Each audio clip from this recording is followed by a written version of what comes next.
بسم اللہ الرحمن الرحیم۔ السلام علیکم ورحمۃ اللہ وبرکاتہ۔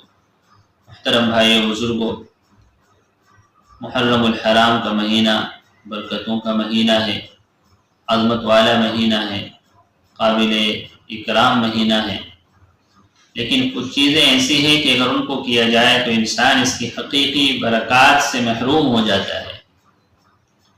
وہی چند چیزوں کو بیان کرنا ہے۔ نمبر 1، تعزیے کی شریعت میں کوئی اجازت نہیں ہے، گنجائش نہیں ہے۔ نمبر 2، ذکر شہادت کی مجلس منعقد کرنا اور اس میں نوحہ خوانی کرنا، ماتم کرنا، یہ روافض کی مشابہت ہے، یہ بھی ناجائز ہے۔ نمبر 3، بہت سارے لوگ محرم کو غم کا مہینہ سمجھتے ہیں، حتیٰ کہ بعض لوگ اس میں شادی بیاہ اور دوسری خوشی کی تقریبات منعقد کرنے کو برا سمجھتے ہیں، منحوس سمجھتے ہیں۔ یہ خیال کرنا اور یہ عقیدہ رکھنا بھی غلط ہے، اس کی شریعت میں کوئی گنجائش نہیں۔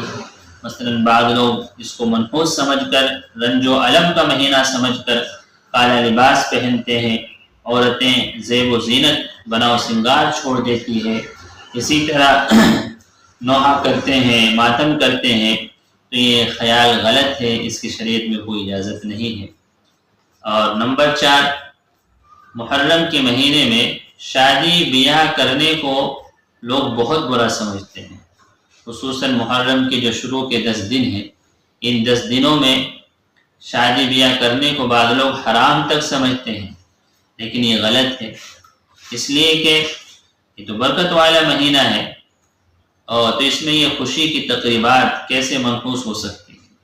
اور شادی بھی ایک عبادت ہے، اگر اچھے طریقے پر کیا جائے، اچھی نیت سے کیا جائے، سنت کے مطابق کیا جائے تو یہ بھی ایک عبادت ہے۔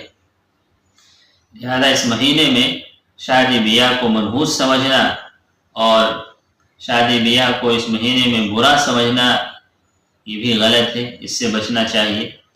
منحوس جو ہے، نحوست جو ہے، وہ انسان کے عمل سے آتی ہے، کسی دن میں، کسی مہینے میں نحوست نہیں۔ ہر مہینے میں آپ شادی کر سکتے ہیں، ہر دن آپ شادی کر سکتے ہیں، لیکن اس کے اندر جو نحوست ہے وہ ہمارے اعمال کی وجہ سے، کہ ہم کس طرح اپنا یہ نکاح کر رہے ہیں۔ اگر آپ اس نکاح کے اندر سنت اور شریعت کی پاسداری کریں گے، سنت اور شریعت کا لحاظ رکھیں گے تو وہ خیر و برکت کا ذریعہ بنے گا، اور اگر آپ اس کے اندر سنت و شریعت کو چھوڑیں گے، بدعات اور خرافات میں پڑ جائیں گے اور ہزاروں ناجائز کام اس تقریب میں کریں گے تو پھر اس کے اندر بے برکتی آئے گی۔ تو بے برکتی کا تعلق کسی مہینے یا دن سے نہیں ہے، بلکہ بے برکتی کا تعلق تو ہمارے اعمال سے ہے، کہ ہم کس طرح سے اپنے اس عمل کو، جو ایک عبادت والا عمل ہے، کس طرح اس کو انجام دے رہے ہیں، اس میں ناجائز اور حرام کام کر کے اس کو انجام دے رہے ہیں، یا پھر اس کو سنت و شریعت کے مطابق کر رہے ہیں۔